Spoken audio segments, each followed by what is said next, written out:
What's going on, beautiful people? Welcome back to the Value TV show, the show where we give you tools to build and have healthy relationships. That's right, tools to build and have healthy relationships. I am Jamel Jackson, your relationship mechanic, and I found my co-host. Oh, I don't know gosh. where she went. I don't know what happened, but I was walking down the street and I said, Lashunna. Where have you been? And there she is now. Yes. What's going on? Well, I recovered from COVID, came through that, Everybody yes. listen, when you can't find people and you can't get in touch with them, COVID is the scapegoat. Listen, I didn't want it to be, but you know what? Even in the midst of COVID, I got some much needed rest. So I feel rejuvenated, I feel recalibrated, feeling real good and glad to be back to the show. So you've been doing anything in COVID, meditating on? I rested unapologetically. I slept off and on all day. I didn't have any responsibilities. I did not try to work. I did not turn on my laptop. I rested, and that was it. Yeah. And it felt amazing. That's awesome. That's yeah. awesome. Mm-hmm. You're not gonna ask me how I've been? Yeah, how you been doing? See what I'm talking about, I've man? been seeing what you've been doing. The show must go on, so you've been going on without me. All kinds of hot couple summers and all this kind of stuff. Hold on a second. That's the show. What about me? Yeah, how are you doing? I'm doing well. You are the show. The show is you. No, I have a life still. This is a part of your life. Let's practice. Okay. Hey, Jamel, how you been? Not role play. Jamel, how have you been doing? I've been all right, man. No, I've been good. Just saving relationships in the world? No, I've been just, building. Yeah. Trying to stay consistent. Mm-hmm. Trying to stay consistent in all areas of my life. Trying to make wise choices. Because I haven't always been a person that made wise choices. And sometimes I still don't make wise choices. Yeah, so the jury be out on that a little bit sometimes. What you mean? The jury is out on it. Like, sometimes they're wise, sometimes, Have you ever been in a position where you didn't make a wise choice? Yes. Tell me about it. Go back. Oh, go back. I would even say something. I think sometimes when we think about wise choices, we think about like major things, major decisions. But I think there are certain day-to-day choices that we have to make that are wise. So even when I think about just talking about having time to rest during COVID, it posed the question to me, why did I have to have COVID to realize that I really needed to rest? Right? So somewhere along the lines of December to now, I didn't even realize that I probably only took like 2 days off of work, like time away. I have unlimited time away. Wow. What am I doing with my life every day? So I had to recalibrate on what daily choices do I need to make to be able to live the life that I need to live, and also to produce what I need to produce. Because when I had a chance to really look at it, I noticed like I'm working so much, I'm doing so much that there are other parts of my life that I love that I'm not giving priority to that I probably should. Why do you think you was making that choice though? I think you just get in a cycle of working hard and trying to accomplish your goals and feeling like, oh my God, like I need to have it done by this time. Because we love to talk about how success loves speed and success loves acceleration. But sometimes that also results in burnout. So I had to go back to my values. What are my core values? How do I slow myself down to still be impactful, to still move, to still continually grow, but at the same time make sure I'm taking care of myself? I was reviewing this topic that we did a while ago, and I started looking at examining some of the things I was saying, even some of the choices that I made. And I think I'd like to revisit that and take people back, because sometimes people see me and they may think that, hey, this guy has it all together. He's always made the perfect choices or the wise choices. And growing up, I didn't. Okay. Like, let me see, I could say maybe around 12, 13, I started making some stupid choices, I guess. You know what I mean? It was the environment that I was in. I made choices based on the environment. So the people that I was around, the guys that are around, they told me, yo, this is the best choice. If you don't want to work, you could just sell these drugs and you could make a lot of money. I'm like, man, that's a no-brainer. Right. Give it to me. Was that a wise choice? Definitely not. Right. Hey, you know what? To ease the pain with what's going on in your mind, just smoke some of this, drink some of that. Bet, let me get that. So those choices started to shape and form me, and then basically those became the things to ease all my pain. But those choices led to me going down this avenue or these dark paths to eventually, you know what I mean, being in jail. I don't know if I told you that before. I think maybe I've heard your testimony like a few years ago, but I don't think you went real deep with it. But I was in jail not that long because I got smart. So I was in jail for about 4.5 months. In just one room for 4.5 months, and that was enough for me. So when I came out, now I didn't make the choice to change when I got out. I just made the choice to get smarter at what I was doing, which was still a stupid choice. But anyway, so I kept making those same choices. But it wasn't until I got around, this is good. It wasn't until I got around people that were making the right choice or wise choices that it began to impact my decisions and my choices. Does that make sense? It does. And so the power of their influence started to impact the decisions and the choices that I was making. And then also I started to look at, when I had my son, that started to impact my choices as well, because then I was like, man, I got to make different decisions. Right. And it wasn't overnight. And there's some people that's listening or watching, and I'm navigating down this lane because people don't always make wise choices. Right. You know, and I want to give people tools to help them make better choices. Because sometimes you think even after you make a bad choice that your life is over. Absolutely. Or you allow it to torment you internally because you didn't make the right choice. And I think, so my story is a little bit different, because for you, being around people who made good decisions impacted you. For me, being around people who made bad choices impacted me and empowered me to make better choices. So for me, I've always weighed the outcome to a choice. Even when I was younger, I know that if I make this choice, this will be the consequence to it. Does this choice mean that much to me to do something that's going to cause me to have a circumstance that I don't want to be in? So I've never been a child who, like, if you tell me it's hot and I saw you touch it and it was hot, I believe that it's hot. I don't need to touch it to know that it's hot. And I think that's one of the things that has allowed me to make better choices in my life, because I saw the outcome and I learned from other people's mistakes or other people's bad choices to know I'm not going down that road. Like, I'm good off that. I don't need to taste and see that. I already know what it produces, so I'm not.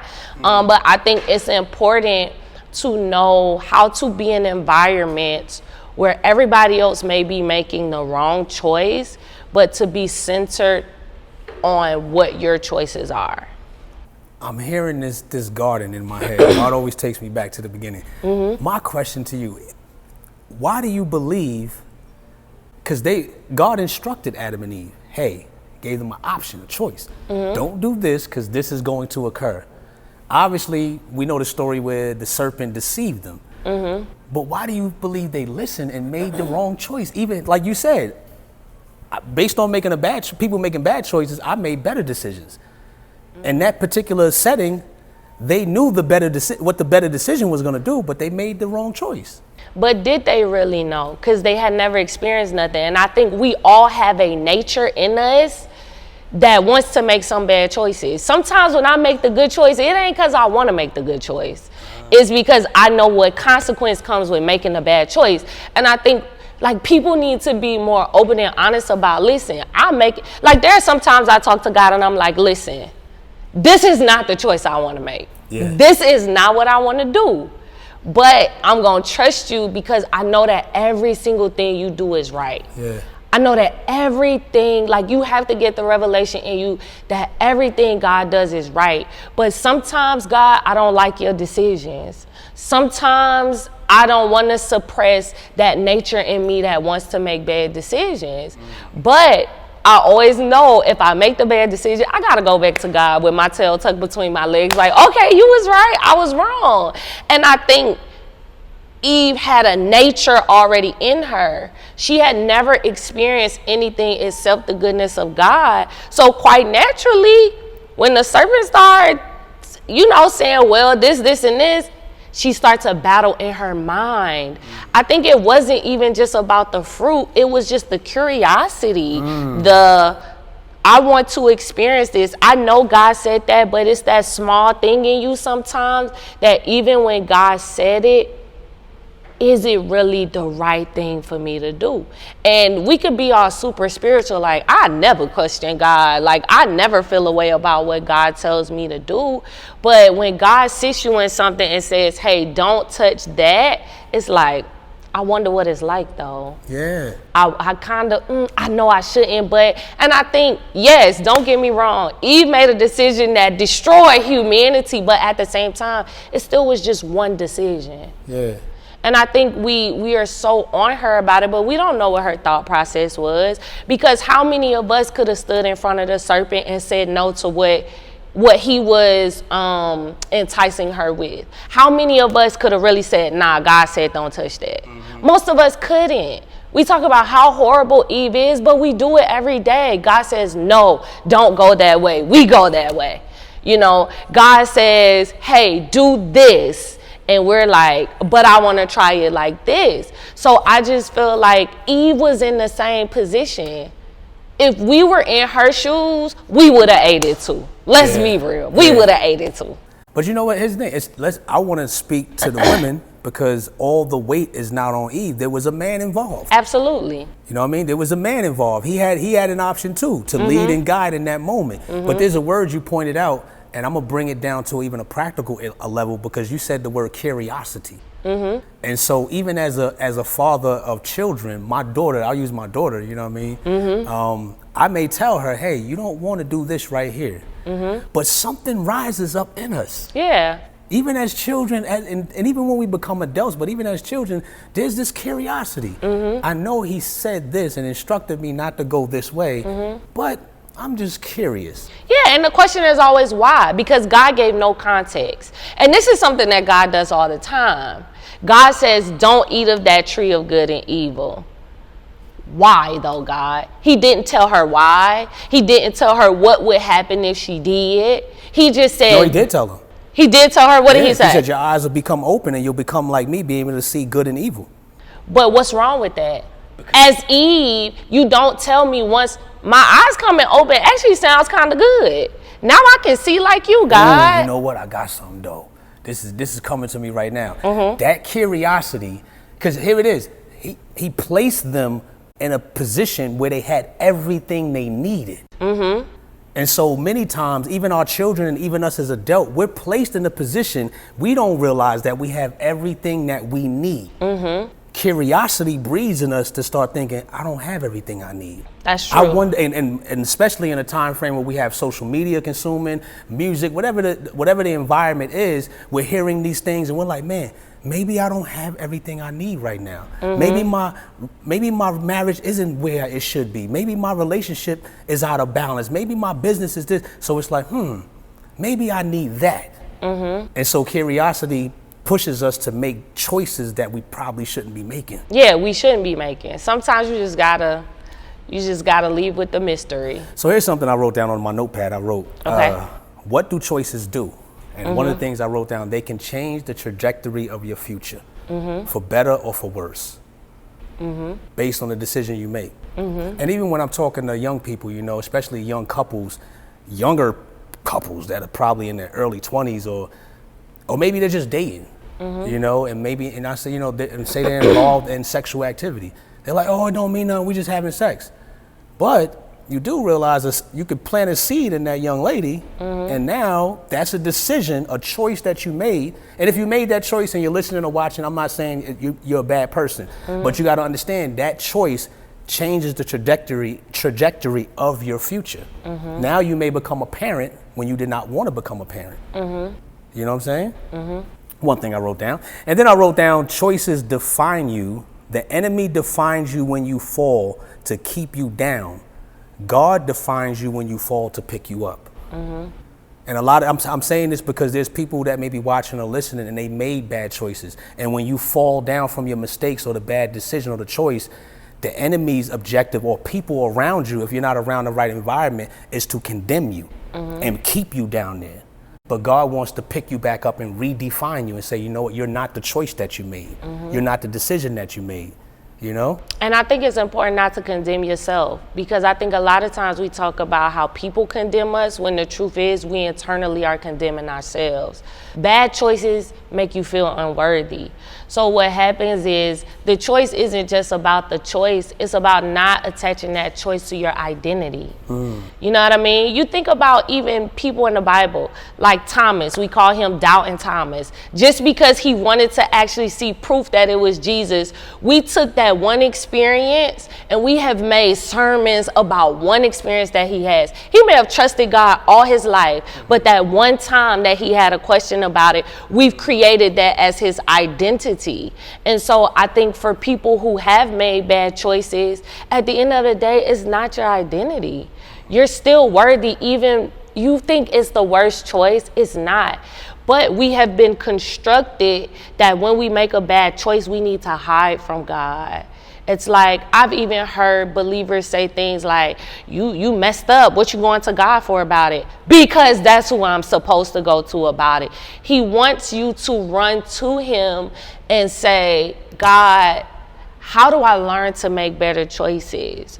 God, why did I even make this choice? Help me to understand the root to the choice so that I can change my corrective, like I can course correct myself. And so a lot of times you're beating yourself up over something that is so far from God's mind. But the enemy's job is always to attack the way we see our identity. If he can get you to not see yourself honestly the way God sees you, it can literally destroy your destiny. Now, this happens in relationships. You know, as we bring it from a God perspective just to a relationship perspective between man and women, you know, let's say the woman or the man, somebody makes a bad choice. And now that becomes their identity. We got to be careful because that could become that person's identity. Yeah. And we remind them of it all the time. Yeah. You a liar. Yeah. You lied to me about this. Yeah. So the rest of the relationship or the length of our relationship, you are labeled and looked at as a liar. I got you in this category as a liar. Yeah. Now, here's the thing. If you can continually... habitually lying? Then you a liar. You a liar. But I'm just saying, let's just say, I don't know how, and I guess it would depend on the depth of the lie. Yeah. Because then it might be that couple would have to have a communication, sit down and say, you know what, that was a little too much right there. Yeah. But I mean, well, we ain't gonna go on that. How do we break the cycle of bad choices? Get to the root of why you make the choices you make. So I think it's easy for us to look at the manifestation of things in ourselves and in people, like, you know, something like you're a liar. Why do you lie? What makes you feel like you can't show up authentically in truth? We need to dig deeper other than just saying, okay, you just a liar, you just gonna always be a liar. Help me to understand why you lie. What triggers you inside to say, okay, I'm not going to tell the truth. I'm just going to tell a lie. I think you break the cycle by going to the root of finding out why you do a certain thing or why you make a certain choice. Sometimes it's literally muscle memory. There are people who lie without even thinking about lying because it's muscle memory, but you have to like retrain your mind and things like that. You can't come up with a plan to fix something until you know why it's broken. Yeah. It's like, why are you trying to fix something when you don't even really know why it's broken? You know? So I think the first thing is you need to get to the root of what causes you to make these choices. And then get clear about what outcomes you want. Think about the outcome that you want and make choices that's going to lead you to the outcome. If you want to have a healthy relationship, then you know that you need to communicate well. When I approach people, I always approach people in a way that's going to get me the solution that I want. So for some people, like it's easy when somebody is yelling, it's easy to yell back. Like, first of all, who are you talking to? But I know if I yell back, it's not going to get the solution that I want. So in that moment, I have to make the choice to put my pride to the side, put my ego to the side, and make a good choice all right, I probably need to come very level to them to get them to come down to a level, versus making a bad choice to inflict on them what they're inflicting on me, because it's not going to get me the outcome that I want. Yeah. And I would add another tool is you're going to have to talk to yourself and tell yourself, you know what, I'm not going to do this. I'm not going to say this. And I'm going to give a real life example. I was in the mall the other day and I was browsing through some clothes, and this person was in the mall, and I'm just looking through the clothes. And I happened to look over, and I looked at the person. I didn't know who the person was, but they looked at me and said, "What are you looking at?" And I didn't know they were. The way they said it was a little more vulgar. I'm not saying for TV purposes. They said a little more vulgar, so the way they said it, I couldn't believe that they were talking to me, so I looked around. Like, because who are you talking to? And I said, "Who are you talking to?" And they said, "I'm talking to you."